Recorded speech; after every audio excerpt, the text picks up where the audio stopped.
Hello and welcome to the Potential Psychology Podcast. I'm your host, Ellen Jackson, and it's my mission to share the science of human behaviour in a practical, fun and inspiring way.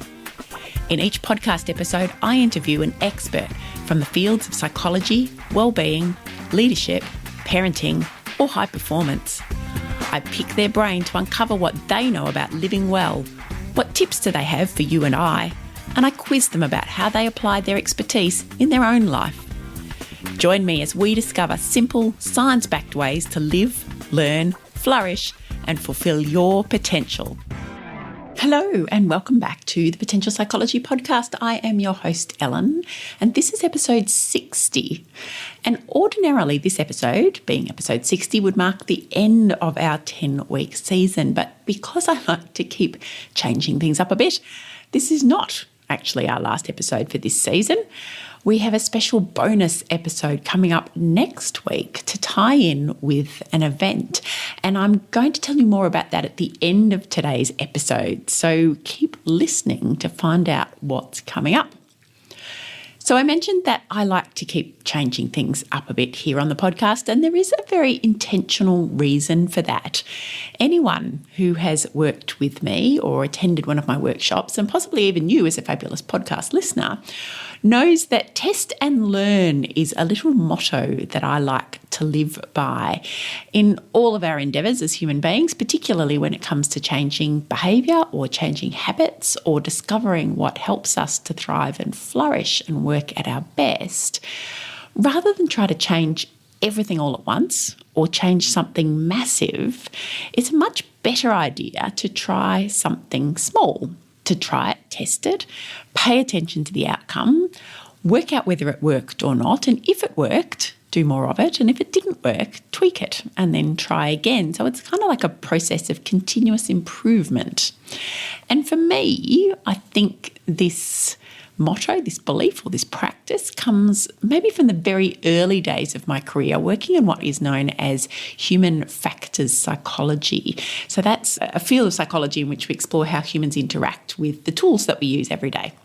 And I actually started in website design in the 1990s, the mid-1990s, so really the very early days of website design.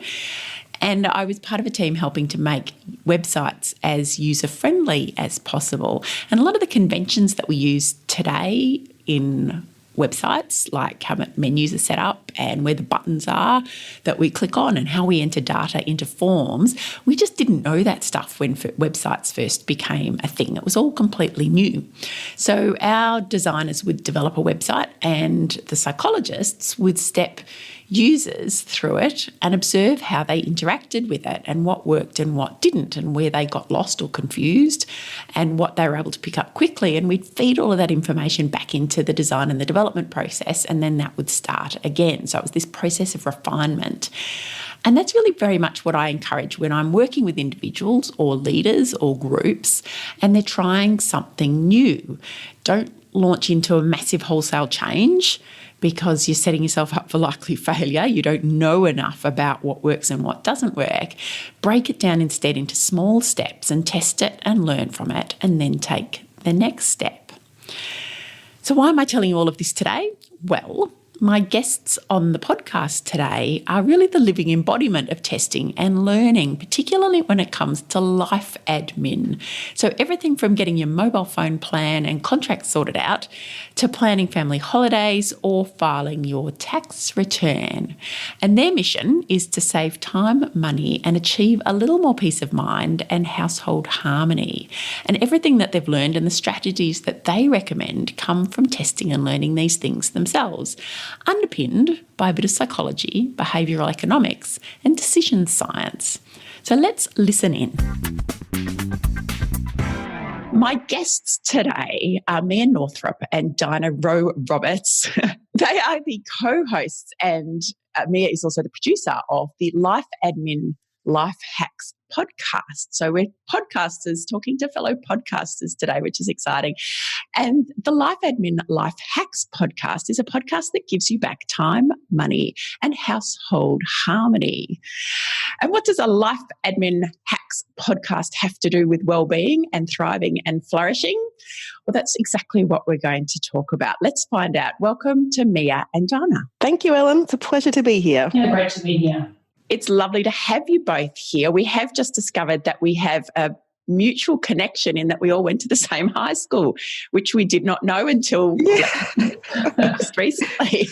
Very random. We very rarely bump into people from our school, but it's lovely that it's such a small world. We've bumped into each other this way. Isn't it? It's just fabulous. So can I ask just firstly, what is the podcast about and how do life admin hacks relate to wellbeing?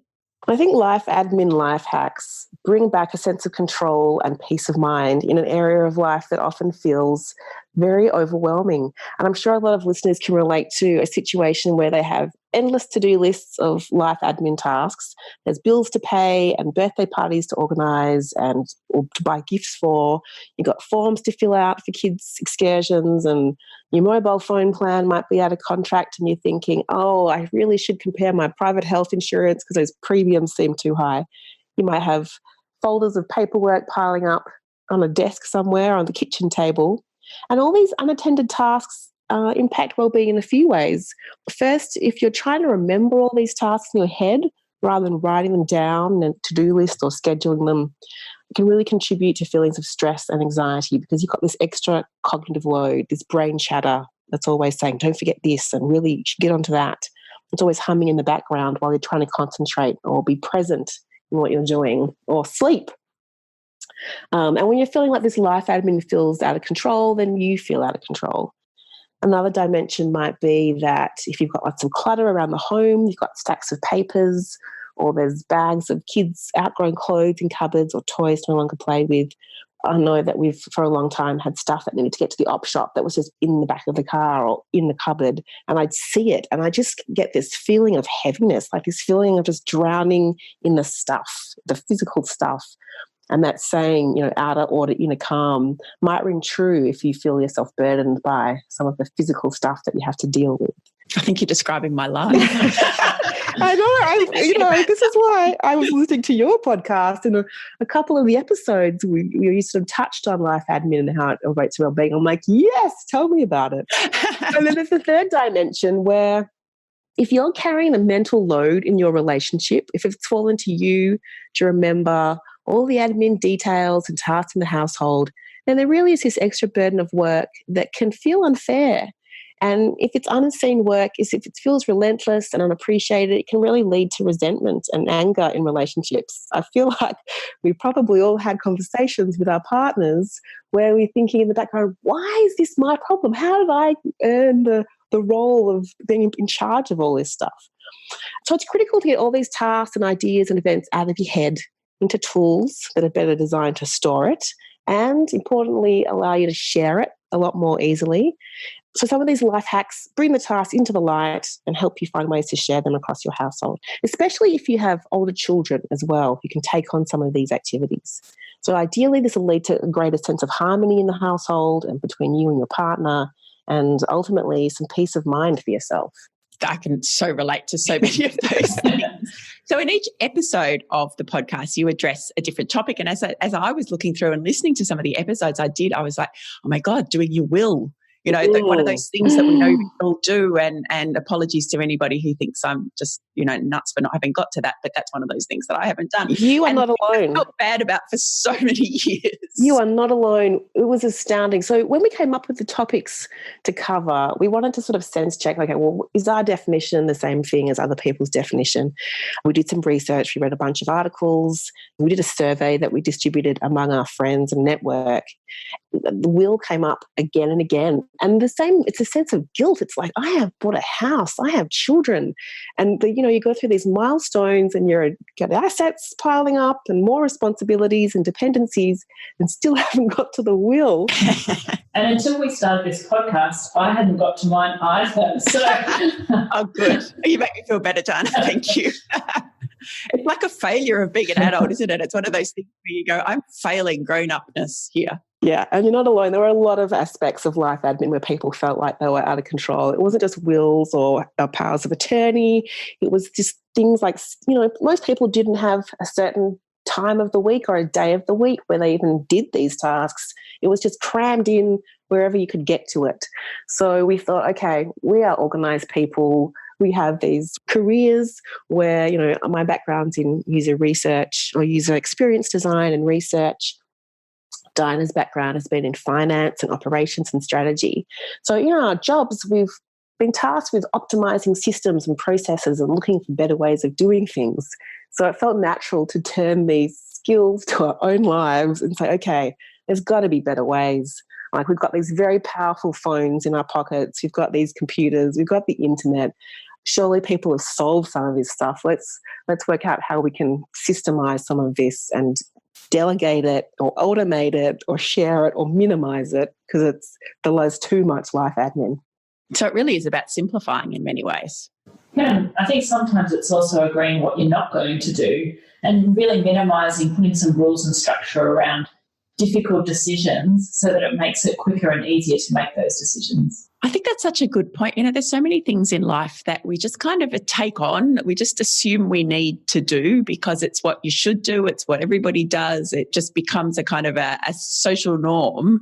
Mm-hmm. And yet sometimes we can actually sit back and go, you know what, why? Why am I even doing that? You know, is this actually necessary? Could I not do that? I know some of the things that have been quite liberating to me have been around children's birthday parties and gifts and things like that. And even, you know, somewhere in my head, I'd set this rule that said that, and again, I'm going to horrify some listeners, you know, but I love to wrap things beautifully. Mm-hmm. So I, for years, would always find I've got to get the right wrapping paper and the bow. But as my obligations grew and grew, as I got to a point where there was just so many things to remember and such limited time to do everything in, I had to just say to myself, you know what? I think we have to give that bit away. Mm-hmm. Okay? If it goes straight in a gift bag that you've bought along with the gift and you hand it over, then that's good enough. Absolutely. You can set your expectations really high for some tasks. And I think that's key to tackling this in a way that doesn't feel like a massive amount of hard work, is really understanding yourself and what is actually important to you, how you like to get things done, how habits stick with yourself, how you respond to expectations you place on yourself and what others place on you. And there's a helpful book that we read early on in the process by Gretchen Rubin, who's a writer who talks about habits and happiness. And she came up with this framework, and she had 4 categories. I don't know how psychologically robust this is, but she had 4 categories of people. You're either an obliger, so you respond to people's expectations of you more strongly than the expectations you might place on yourself. There's a quiz you can do online to work out what you are, but if you're an obliger, you might find that if someone else holds you accountable for something, you're more likely to do it than if you just say, I'm deciding that I'm going to exercise every day. You might need an accountability partner to meet you at the gym to say, okay, we're going to exercise together. Another tendency is that you might be a rebel, someone who doesn't really respond to any expectations placed on themselves. Their identity is important to them, and they'll decide to do something if it aligns with their identity. An upholder is someone who responds to both their inner expectations and outer expectations vigorously, and they're the people that burn out often because they say yes to everything and they follow through with everything, but that's a really hard path to walk down. Or you might be a questioner, which is what I am, which is you'll only do something if it really makes sense to you. So if someone asks something of you, you'll research it and kind of weigh up pros and cons, and if it makes sense, then you'll make it your own expectation, essentially. So knowing these things about yourself helps you decide what you're going to take on, and the best way to make a habit stick if you decide, okay, I really want to change the way I'm approaching this. Because I'm an obliger, I really need an accountability partner to do this with me. Or because I'm a questioner, I really need to understand the whys and wherefores of why this technology or this approach is the best thing. And then once I get it, off I go. A bit of self-awareness can help you get the motivation to take on a task like getting your life admin sorted. Yeah, and I'm a passionate advocate for self-awareness no matter how you access it. And I do know that a little like the Myers-Briggs, which is probably similar to, and I'm aware of Gretchen Rubin's 4 tendencies. So the same idea of just using the tools that are available. Again, not sure about the psychological robustness either, but not worry about that because it's, in its utility here, how useful it is to us in a practical sense. And if it does help us to identify with the type of, pattern of behavior or a pattern of thinking, or even just to be able to sort of a little bit of our own identity and just say, well, this is who I am and this is why this is difficult and this is why I like to be this way. And that really does help with our self-awareness, which, I don't know that I'd ever really kind of made that immediate link between our styles and life admin, but it makes sense. Well, it does take, it takes a bit of motivation to step into this because it's boring. Like, this isn't exciting. Looking at your mobile phone plan and thinking, I need to ring around and get 3 quotes or whatever. Who wants to do that? You'd rather be reading a book or playing with your children. But at the same time, it's weighing in the back of your mind, and it will probably take you 40 minutes to actually do the exercise. You might have been thinking about it for 6 months. Or longer. Or longer. My digital photos is a running joke on the podcast. I have years worth of digital photos to sort out, and I have been thinking about it since my son was born, basically. I have barely made any albums to store all these digital photos away, and I've been thinking about it for 6 years. It wouldn't take me 6 years to actually do it. I should just get in there and organise them. But sometimes you can have these blockers. You can, can't you? And it's even just those shoulds sometimes. Sometimes if we let go of the shoulds, we can, free ourselves a little bit to enable action on some of those tasks. And I can relate to the digital photos as well. And in fact, all the topics. So, and you're right, they're not fun things. And sometimes I almost wonder whether they're made more complex than they should be by the health insurers and the mobile phone. Those were particular ones that popped out when I was looking through the list of episodes. Health insurance, who wants to sort out the health insurance? Although, to be fair, my husband is one of those people who likes to phone around and get the best deal, but I think he's unique. He's a questioner. He would be a questioner. Could well be a questioner. But I do think that that's where if you can put a system around some of these things, you can actually make the task feel more manageable. Because I think sometimes the reason we continue to put it off is because it does feel so overwhelming. So if you put a framework around some boundaries about how long you're willing to spend, how many providers you're going to look at, then all of those things make it much easier to actually get the task done and to stop thinking about it. That's a really excellent point, Dinah, because one of the things that we know about procrastination that the research tells us is that when we procrastinate, we're not usually procrastinating over a task or over doing a task. We're actually procrastinating or trying to avoid the feeling that comes with the task.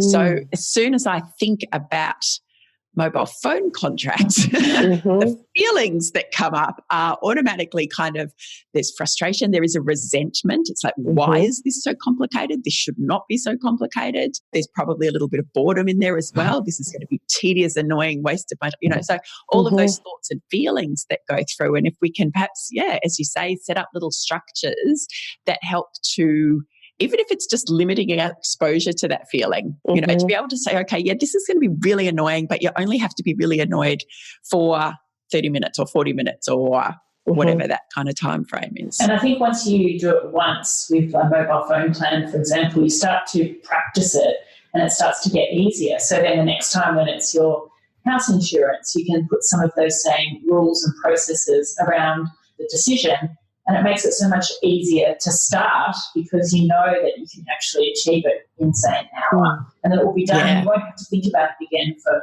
however many years you decide you want to let it go for. That's right. And a lot of our early research, we looked at behavioural economics, we looked at the science of decision making. And in the episodes, we get quite prescriptive about how to approach some of these tasks because a lot of the time you spend thinking about, well, what are my decision-making criteria? I'm not even sure what basis I should be comparing products on, or I'm not quite sure where to start or how much time to spend on this.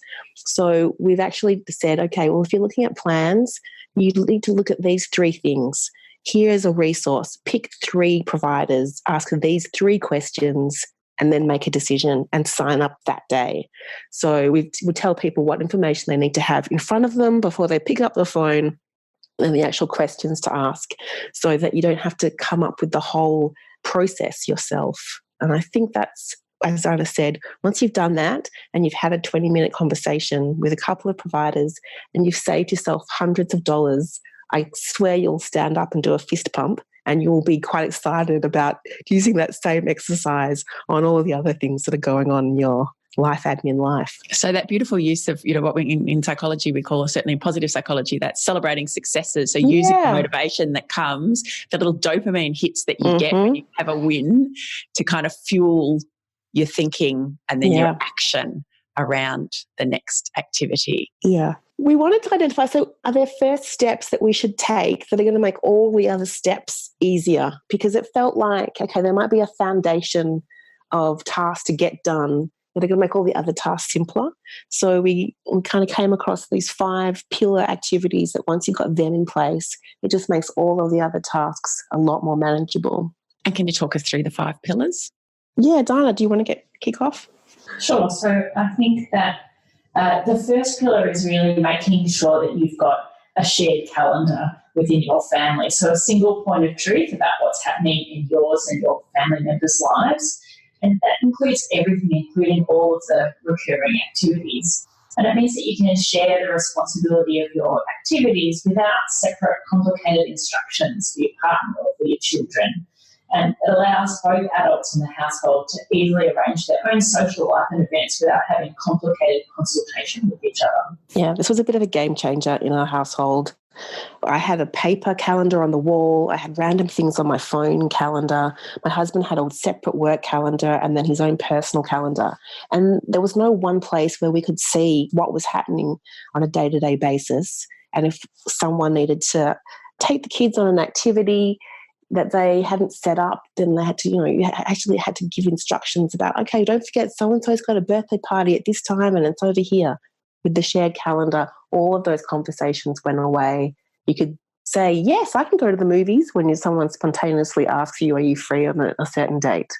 Yeah, and it's actually something that we've implemented as well in our house, except that we're grappling now because my husband started a new job and the work calendar won't allow you access to share with people who are on different systems. So I'm sure there must be a way around this. So I might need some tips on how to get around that particular challenge. So, okay, so shared calendar is pillar number 1. And I take your point because my children aren't quite there yet, but my eldest son is 11 and we're getting very close. He's now got his own phone. I think we're getting very close to where including him, say, on the shared calendar so that he can see, where mum and dad are because we're both working and what we've got coming up. Hopefully it just starts to embed a bit of a habit around that sort of planning and involvement as well for kids. And I think it's good to understand, to see how busy everybody is. I don't think people realise how overscheduled their lives might be until they see everything in one place. And it does empower you to feel like you can say no to some things and not take on everything, or just, balance your time a bit more mindfully. Yeah, just having the power of visual to be able to see the total schedule. Yeah. I don't know. How did families used to do it before we had this technology? I'm not sure. I'll have to ask my mum. So, Dinah, shared calendars, pillars number 1. What's number 2? So the second one is really about going paperless. So adopting some sort of cloud storage system. So moving away from the A4 lever arch files or the filing cabinet that probably many of us still had, because that's how we set up our admin systems 20 years ago, and opting out of all of the paper billing statements and notifications. And both it reduces the clutter, but it also means that you've got easy access to the information you might need to be able to fit life admin tasks in on the go, and you can access things on your phone when you need them. And not only to mention there's also the environmental impact of just reducing all of that paper. So part of going paperless is also getting email bills and opting into direct debits for billing, which I struggled with. I felt a bit unsure about trusting that direct debit was going to work. And then I realised that I already had a whole bunch of direct debits going that I didn't even have a choice about. That was the only way to pay, was that way. I can't tell you how much time that has saved in terms of not having to deal with envelopes, opening up paper, filing it, getting it out, paying a bill. All of that has just gone. Yeah. And for us, because that was one of the things that I've worked hard, because I run my business that way, so it was sort of a natural extension to try and move the family over that way, is that we used to have this, it was like a kind of unspoken argument about who was going to file the stuff. So all that paper that just accumulated, the piles of bills. And again, we talked before about that resentment. Yeah. It's like, why am I the only one who files all this stuff? I don't want to file this stuff. And my husband would say, well, you're just better at it than me. I'm like, I don't want to be better at it than you. Yeah. And then you look through the folder and you realize you've got statements going back for years. And you're like, why am I even hanging on to this? We had one listener who sent in photos of all this shredded paper that she just had this shred fest once she'd moved everything across to paperless and shredded all these statements and financial documents and filled up her entire recycling bin with shredded paper with joy. And that's what I was going to say, and the emotion that comes with that, the positive feelings, that kind of liberation that, you no longer have to deal with this stuff. Okay, so going paperless, which is, again, it's definitely one I can get behind. What's number 3? So number 3 is really thinking about to-do lists. And I think that many of us are already really good at to-do lists, and Mia and I were definitely ones who are list lovers. But it's about thinking about the digital application that you use to put your lists on, so that you can share them with other family members, so you can have joint accountability for things. But also thinking about your to-do lists or lists in a different way. So making sure that your to-do lists are actually to-dos, they're actionable and time-bound. But you can also have other lists, which you might store in the same application, but realise that they need to be separated out, so checklists. So like things, packing lists that you might use for going on holidays that you can use over and over again, and really good reference information. And then other lists that are things that are suggestions or movies I want to watch or books or recommendations. And again, really great to store, but making sure that you don't muddle the different things on the same list, so that your to-do lists are actually actioned, not just mixed in with all of these other pieces of information. Fantastic. And I can imagine that this is about reducing, well, I sort of know from a psychological point of view that when we sort of get stuff out of our head and written down somewhere, or in this case, electronically recorded somewhere, then, reducing that mental clutter, that busyness, freeing up a little. If we think about our brains as computers that have only limited amount of space to operate, otherwise they really start to slow down, the more we can kind of record elsewhere and not try and store it up in our minds, then the greater capacity we've got. Yeah, that's it. To get on with the other stuff. Yeah, to concentrate on what you're actually doing rather than thinking about all the things that you've got to do later. Yeah, absolutely. And are there particular apps that you recommend or that you use yourself? Because I know there's, lots of them out there. So I'm a big user of Wunderlist, and I think, Mia, you use something different, don't you? Yeah, I just use the native list apps on the iPhone that I have. So I use reminders to have my actual to-do lists. And then for checklists or reference lists, I just use notes. And the beauty of these is that they can be shared, both the notes. So I have lists of, a birthday wish list for both of my children and myself. And I can share that with family members. Whereas with the to-do lists and reminders, those things can actually be shared with my partner as well. And I use Wunderlist as well. We've actually just moved because we've got ourselves one of those. We've got 2 because I've gone a bit funny about them.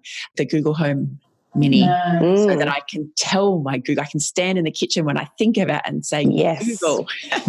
Oh my gosh, between Google and Siri, just to stand there and say, Siri, add a reminder to call so-and-so. Oh my God, it's fantastic. Because then you don't even have to find the phone or find the pen or do any of that. But certainly Wunderlist was a game changer in our household because we started using that as a shared list for the supermarket shopping, because we both do grocery shopping. And in fact, we could both see as things got, because notifications would come up on your phone. I go, oh, my husband's at the supermarket because he's just ticked off carrots and ice cream. And quick, I've just thought of something else I need. I'll send him a text message and tell him, while you're there. Yeah, excellent. So, efficiency gains. Yeah. Big ones. So the 4th pillar is about password management and having the data close to hand that you fill out in forms every week. So Password manager was something that I didn't think would be that useful until I actually adopted one and have it on my phone and my home laptop and my work laptop. And wherever I go, whatever I need to access, I've always got the passwords. They can just automatically complete logins for me. And they automatically fill in online forms for me. And they can also save data such as Medicare numbers or frequent flyer numbers or Centrelink numbers, or whatever it is that you fill in your kids' forms or your own forms all day long. You can access that a lot more quickly and make those tasks much faster. And so with these particulars, I know, there are certain, Google, for example, will just automatically, store some of these passwords if you give it permission to. I never know. The question mark for me is always around security. Yes. So we recommend a few different apps out there, not necessarily the ones that are built into your browser because they're not very secure. Most of them, unfortunately, are paid, but they are a lot more secure. So you don't have to be concerned about identity theft or someone hacking into it. And it has been worth the investment. I've been amazed at moments where I've inconveniently forgotten something and I can just log in. It's just right here. I can just log in and access the document or the password on the go. Yeah, I think it probably, that hours that it can save you should not be underestimated. I think that, and if you pay for a slightly more expensive subscription, which is what I've done, you can actually share passwords with family members. And so it makes it easy for my husband and I to be able to share the login information for certain websites, etc. So that's where it makes it much easier to share the load because there's no reason why they can't access the login information. Yeah, that's a really good point. And it probably stops some of those inane conversations that I know we have where we call out to each other from different rooms going, what's the password for such and such? Yeah. I can't log in. I've tried this and I've tried that. That's it. And when we set up the cloud storage and you go paperless, part of that exercise is setting up a specific address for Life Admin. So you're not using your personal email address or your partner's. You have a dedicated email address for Life Admin. They start reinforcing each other, all of these little tasks. There start to be some synergies between them. That's a clever idea. That's not something I thought about either. I know I have separate email addresses for, the kind of online shopping things but yes, to actually have one that is the household admin email address makes a lot of sense as well. Okay, excellent tip. So we've got the 4. What's our 5th pillar? So the final one is scheduling. So it's really a natural extension of both the shared calendar and the to-do list. But what we're really talking about is actually scheduling some time in your calendar to focus on your life admin tasks. So we come up with the concept of really thinking about having an hour of power. So there are some life admin tasks that require a really focused effort. For example, private health insurance. It's not something that you can squeeze in between other tasks. So scheduling it into your calendar so that you actually make sure you get the task done is really a powerful thing in terms of knocking off those challenging and more meaty tasks that perhaps are always in the back of our mind that we're spending more time thinking about than they would actually take to do. And so do you have any tips for people who might get to that point in their calendar where go, right, this is my hour to do the private health insurance, and then think, oh my God, I don't feel like doing that. I'm going to do something else instead. How do you actually keep yourself accountable to that? Well, the way that I have scheduled my hour of power is to provide myself with an immediate reward afterwards. So I've got my hour of power I have a day off from work. I do it sort of mid-morning and then I have a delicious lunch afterwards. And I'm not going to get to my lunch until I've tackled my hour of power. So depending on, what works for you, if there's a certain time of the week. I know we had one listener who has hers on a Sunday evening because she does her hour of power and then she just feels all set for the week ahead. It clears her mind. But if you need a little carrot dangling to get you through that hour, that might be an approach you want to take. Yeah, and I think the accountability partner also works quite well. So I do mine while my husband does the ironing. So something that I definitely don't want to do. He's not a lover of the admin, but it means we sit together. I'm doing admin and he's doing the ironing.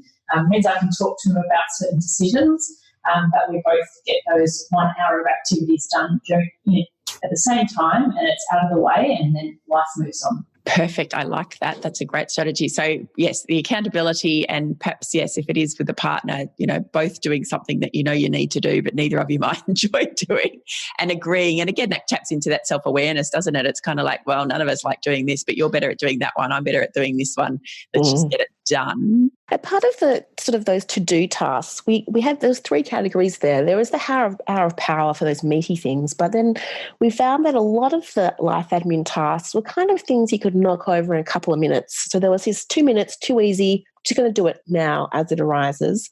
And then there were 10-minute time killer tasks. So these were things that, okay, I'm sitting up, I'm a bit early to my kids' pick up after netball training. I'm just going to spend 10 minutes to do this particular task, or I'm just going to use this as a filler activity. So you could chunk up some of those tasks that way.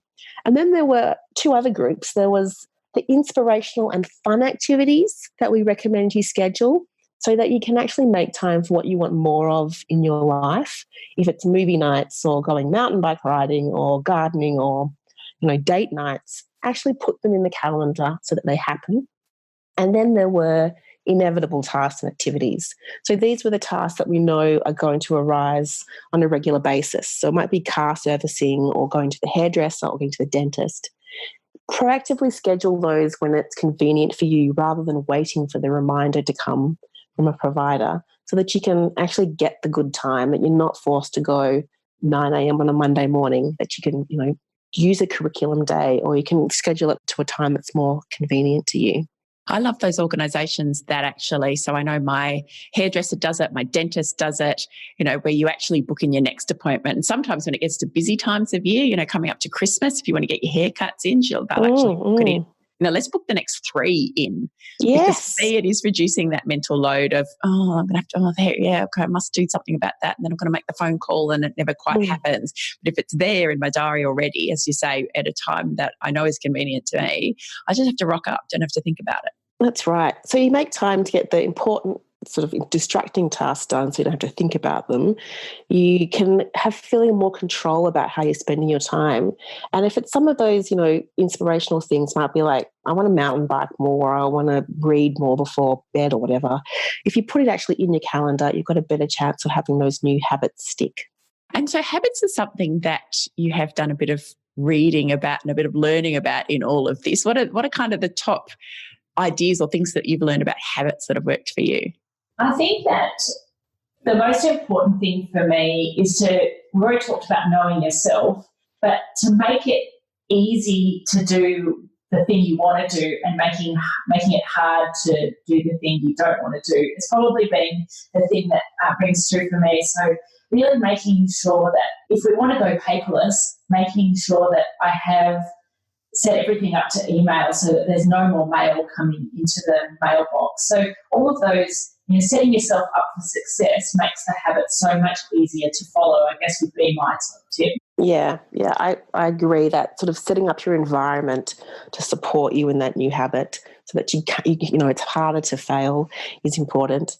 I think probably the other one, which has worked for the podcast that I already talked about, is the accountability partner. So it doesn't necessarily need to be someone you do it with, but even if you just share that you're going to do it with them, that really makes it much easier for me because I really always feel responsible to that person who I've shared that habit with. And that's probably part of that knowing yourself too, I think, is who do you feel most accountable to? Who will not let you, or who do you feel is least likely to let you off the hook, or you're least likely to let yourself off the hook if you commit to them? Yeah, I wonder if that's part of the equation as well. Actually, scheduling things for me has been powerful because it takes out the decision making. So I was trying to establish a new habit about when I was going to exercise.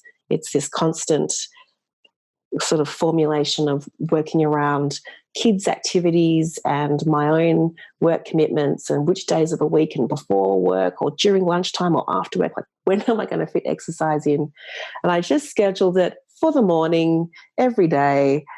And now I don't have to think about it. It's just there. And I feel like that has made me, because I don't have the dilemma of, am I going to do it today? Am I going to tomorrow? I've just made the decision that it's happening at this time, has actually made me do it. Yeah. So they're really having the environment that supports the new behaviour.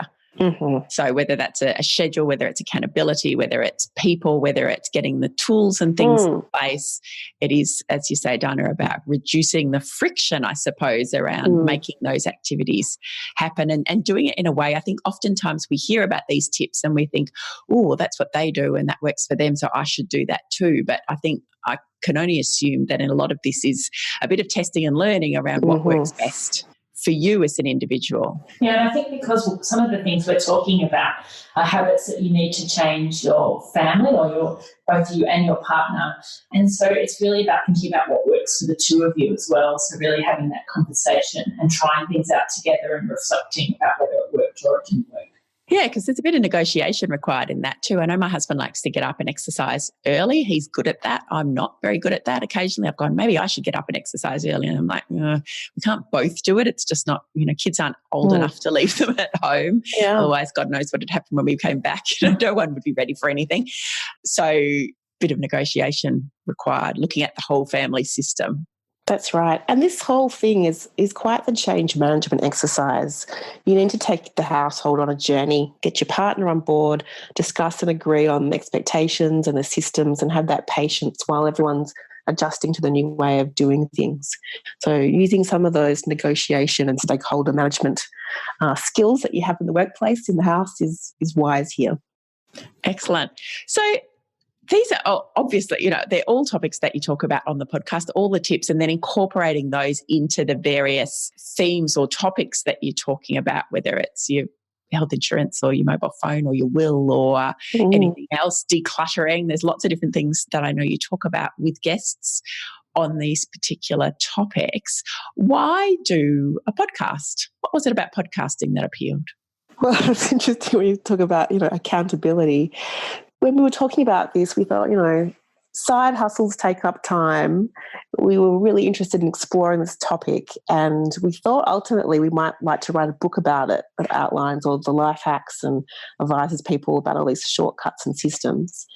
But we felt that in the medium term, if we launched a podcast, it would make us accountable to our listeners and force us to forge ahead with the research and experimenting on ourselves. So we thought, all right, let's commit to that. And then we know we have to get out an episode a week. We have to have progress each week. And we wanted to use the podcast format because the target audience for this really is working mums. And we wanted to reach them in a way that's flexible and convenient. And clearly they can tap into podcast content when it suits them, when they're commuting or exercising or folding laundry, wherever people consume their podcasts. So that's why we decided to go in this direction. And I think it's perfect. I think I love that accountability. I know from my own experience as a podcaster that you do set, you say, right, we're going to have all these episodes, and then it's like far out and I've got to do the work and make it happen. You're accountable to each other in that as well. And I love that you're using this as part research and part self-experimentation as well. Because I've had a few guests on the show who are working on self-experimentation in different fields, but all related, I suppose, to self-development. It's something that I try to do as well. Let's test and learn. So you're setting up a structure that allows you to test it and learn it and see what works, because then you can share it with the audience. And I'm guessing that's a bit of fun too. Oh, it sure is. Yeah. We've tried different apps and tools and processes. We've read about things in books and given it a try at home, and we're like, well, no, that didn't work in my household at all. With digital photos, I think I've tried 3 or 4 different approaches to try and build a habit there, and I still haven't found one that works for me. My quest continues. So yeah, it has been fun to trial things, and I tell you what, when you trial something, you read about it in the book, or we stumble across it and we try it and we realize this is solving a massive problem or helping us get through a task that we've been procrastinating about for years. It feels brilliant. Definitely those dopamine hits and those little successes that help to fuel the motivation along the way.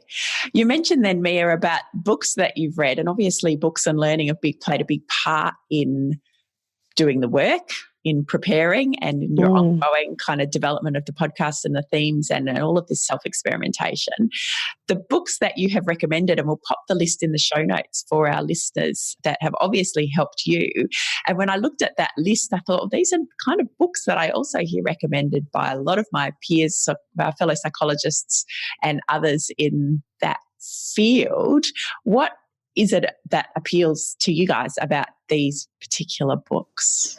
So I think both of us have always been interested in self-improvement and I guess behaviour change and why we do what we do.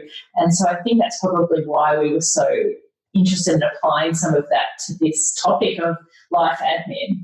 So I think we probably had read a lot of these books or had interest in them before we even started the podcast. And some of them, like The Paradox of Choice, was a book I think I'd had sitting on the shelf for ages. And so it was actually quite exciting to actually have a reason to actually read it to apply it to this podcast. All of those things are really important in terms of improving life admin, how to form new habits, setting and meeting expectations, and really some of the, the happiness that comes from achieving it are really important to think about setting up the systems and frameworks to make this as easy as possible. Yeah, and I think too that it goes to that, and I know, again, as a psychologist, that often when it comes to changing our behaviour, one of the things that helps is context, the why of it. Why does this work? Why does this help? Why does this actually make a difference when you're trying to embed a new habit or change a behaviour or do something new, whether it's for you, it's an individual, or for a family? And I know that almost all, if not all of our listeners have a love of learning. That's one of the reasons why they are listeners here. So that kind of, I do want to know why. That will really help me to do this. It's not just I'm following a process because someone said I should. It's I'm following a process because somebody suggested it, and these are all the reasons why we know it works. That's right. There was so much to draw on from different disciplines in psychology and philosophy and time management and productivity and behavioural economics that we could apply to this area. So it was nice to see how all of these different disciplines think about these problems, think about happiness and habits and expectation setting in different ways. Yeah, and it's so lovely that you've got all of that thoughtfulness behind it. That's something I certainly really appreciate. Okay, so my final question is, what are the top 3 tips that you have? We've talked through all of those. I mean, this has been chock full of tips and ideas for people to go away with. But if you had 3 top tips for our audience to really hack their life admin effectively, what would they be? So I think the first one, and we've sort of talked about it quite a bit already, is really to think about starting with those foundations and making sure you've got foundations that work for you. We've obviously got the 5 that we think are important, but really to get those sorted before you start, because it makes everything so much easier, and so that little bit of time invested at the beginning can make a huge difference. So your shared calendar, your paperless storage, your to-do list, thinking about all of those things and getting those right will make all of the rest of your life admin that much easier. Second, I think, as we talked about, self-awareness is key. Know yourself, know whether you're a sprinter, whether you want to just put aside a weekend and just get all this set up, or know whether you're a marathoner where doing a little bit each week will be more satisfying for you. Understanding if you're, the rebel or the questioner or the upholder or the obliger, and what's going to help you stick to these changes and have these new habits stick. That's a key aspect. Fantastic. And number 3? I think the last one really is, we talked about it as well, but it is a change management exercise both for yourself and your whole family. So really, before you start to change some of these things, you really need to take your whole household on this journey. Get your partner in particular on board about the fact that you want to make changes in these things and why you want to make them, and discuss and agree on expectations and what systems you'll try and how you'll give that feedback about whether it's working or not working. And, have patience. It's not something that's easy to change, and use those negotiation and stakeholder management techniques that you know from your workplace or your professional life, and apply them to your home environment to get this admin burden reduced so that you can have more time to enjoy the things that you love doing. And we promise there is lightness and spare time at the end of the tunnel. You're prime examples of it. So it is in pursuit of family harmony. I think that was the thing we spoke about right at the beginning, that this is about family harmony, which I think is something it's a goal that we all have. And peace of mind, having this off your shoulders, having this not chattering around in your brain all day long, it's a huge win. and I think a wonderful way to help us all to thrive and flourish. Thank you both so much for this fabulous conversation. I really enjoyed it. I'm going to go away and think about all of my life admin hacks and what I'm going to also do about my digital photos and my will. We will put all of the details, links to the podcast, to your website, the books that you've recommended, the tips and strategies that you've recommended, some of the apps you've recommended, lots and lots of resources there. We're going to put them all in the show notes for today's episode. I hope that I'm sure that our listeners have gone away inspired to hack their life admin for better family harmony and peace of mind. Thank you both so much for sharing all of that with us. I really appreciate both the advice, the thoughtfulness of the conversation, and your time. Oh, anytime, Ellen. A delight. Thanks, Ellen. It's been fun. That was such a fun interview. I love that Mia and Dinah are addressing some of the life admin that we're all so often frustrated by, and they've explored the research and then used the test and learn approach to find the best ways of dealing with it, both for them and hopefully for us too. There's certainly a lot of strategies that I've either tried or I'm going to try now on their advice. And I also love their goals of reducing our mental load and increasing family harmony, because they are absolutely surefire paths to greater thriving and flourishing. So to find out more and to listen in to the Life Admin Life Hacks podcast, you can follow the links in our show notes for this episode at potential.com.au/podcast.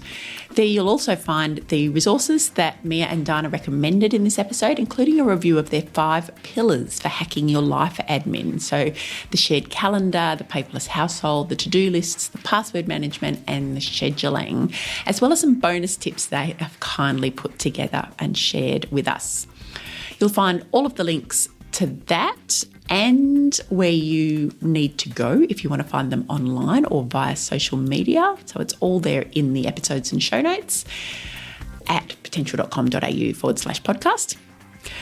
And now, what am I talking about with all this stuff about bonus episodes? Well, as I said in the intro, usually we would finish our season here at episode 60 for a few weeks before returning with season 7, which takes us through to the end of the year.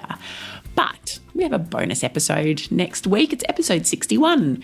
And our guest is Tom Cronin, and he's the co-creator of The Portal, which is a cinematic documentary and book created as part of a global vision to shift humanity out of a state of crisis. The biggest bottleneck in the creation of tools that can deeply support transformation and healing on the planet is the state of mind of the creators. Right now, many people don't even know that their inner space exists. That's what's missing for people. Both the film and the book bring to life the stories of 6 people who've used stillness and mindfulness to move beyond trauma in their life. And their stories are supported by insights from 3 of the world's foremost futurists, as well as a robot.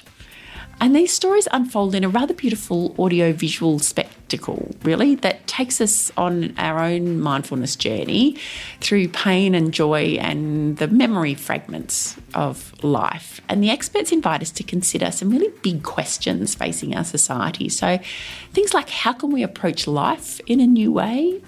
Is technology a tool for transformation? And what does it mean to be human? The book, which is titled The Portal, just like the film, is available now, but the film's released in cinemas in Australia starting from October 10. So we really wanted this interview with Tom out there and in your ears beforehand so that you don't miss your opportunity to go and see the film. It is on limited release. And if you're listening in New Zealand or in the United States, the film is coming your way in early November, and there's a further worldwide release after that. So I'd really encourage you to join me for episode 61. Listen in for my interview with Tom Cronin. We're going to be talking about the film and how it came to be. We'll also be talking about Tom's own transformation from financier struggling with agoraphobia to meditation teacher and how he goes about teaching meditation to CEOs. We'll be talking about personal evolution, forks in the road, laws of thermodynamics, and saving the planet. So it's a big conversation. It's episode 61 of the Potential Psychology podcast. It's next week, and I look forward to talking to you then. In the meantime, go forth and thrive, flourish, and fulfill your potential.